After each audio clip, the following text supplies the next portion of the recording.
A lot of peeps. Thank you. All right. So, Roarshock, are you ready? I'm ready, Daniel. Ready. I'm ready. Oh, sorry. No. Very, very happy to be here with you all, Thank you. and uh, and to be going ahead of my friend there, Bob Smith, who I see there on the screen. Hello there, Bob. I thought we would start out the second show with some old words. These are words of Ralph Tomlinson and Francis Scott Key. To Anacreon in heaven, where he sat in full glee, a few sons of harmony sent a petition that he there inspire and patron would be. When this answer arrived from the jolly old Grecian, voice, fiddle, and flute no longer be mute. I'll lend you my name and inspire you to boot. And besides, I'll instruct you, like me, to entwine the myrtle of Venus with Bacchus's vine. Ye sons of Anacreon, then join hand in hand. Preserve unanimity, friendship, and love. 'Tis yours to support what's so happily planned. You've the sanction of gods and the fiat of Jove. While thus we agree, our toast let it be. May our club flourish happy, united, and free. And long may the sons of Anacreon entwine the myrtle of Venus with Bacchus's vine. Oh, say, can you see by the dawn's early light what so proudly we hailed at the twilight's last gleaming, whose broad stripes and bright stars through the perilous fight, or the ramparts we watched were so gallantly streaming, and the rockets' red glare, the bombs bursting in air, gave proof through the night that our flag was still there.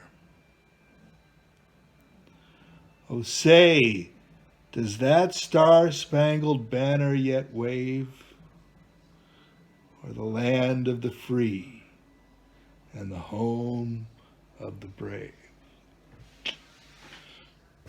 Not Lady Gaga, but hey.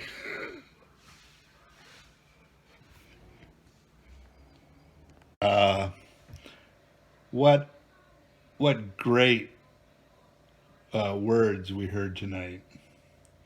And it is a hopeful day.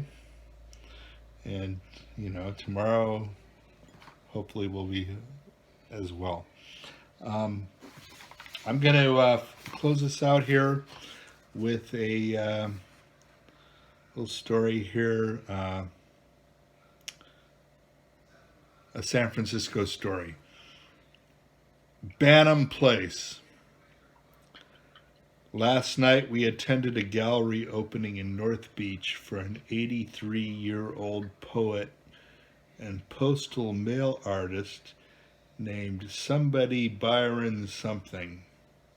A retrospective of his work deep with the richness of artistic and literary traditions of 20th century psychedelic mind maps, and to hell with the government space controllers. I was well imbibed, fortified early in the afternoon by a good hunk of the dwindling sheet of paper from M&M and then totally blown out by some great homegrown Tia smoked in a studio at the Art Institute in one of those poorly ventilated studios. The paint thinner fumes giving me additional weird rushes. I was high. Lots of interesting visual effects and accelerated thought processes and extreme paranoia, looking out for cars as I crossed Columbus Avenue. Nighthawk was in her usual drug-free state of extra art awareness. Lots of people at the gallery from the SF art and literary worlds. It was a high and wild scene that spilled out of the little basement gallery into Banham Place between Union and Green. People drinking and laughing and lounging about in the alley. Beatnik and North Beach poets read specially written works in homage to somebody Byron something. The crowd swelled, and I was outside in the alley listening in. Jack Michelin began to read in his brash, assured voice, and I heard another gruff and familiar voice directly behind me shout out, "The asshole is reading his poem." Turning around, Gregory Corso was standing there holding a tall can of Budweiser in a crumpled paper bag. He stared at me through his bitter eyes and said, "Do you know what they did to me? They took away my son." I said, "I am sorry that happened to you." He said, "Bah," took a long pull from his beer and wheeled off across the alley.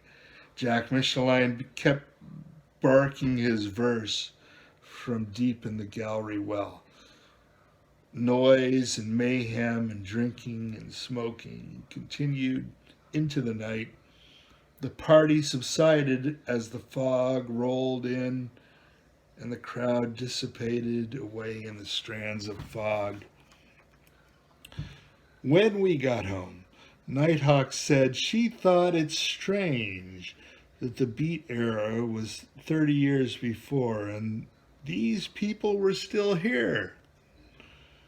She said she did not see any sense of contemporary art in San Francisco by our generation, and the city was past its peak as a creative center. Whatever the Beats may have produced in their time, she proclaimed, now they are just a bunch of drunks hanging out in alleys. I disagreed, saying that art remains timeless and that people often did their best work in their later years. Work done with the wisdom of experience rather than the idealistic exuberance of youth. Nighthawk said I did not understand what she meant, and that I was more interested in the past than she was, more interested in history and the continuum of art and literature.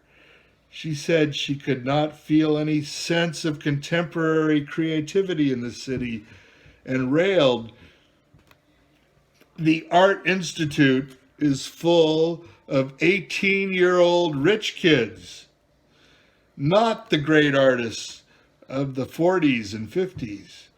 Where could you go and find the cutting edge now? To LA? To New York?"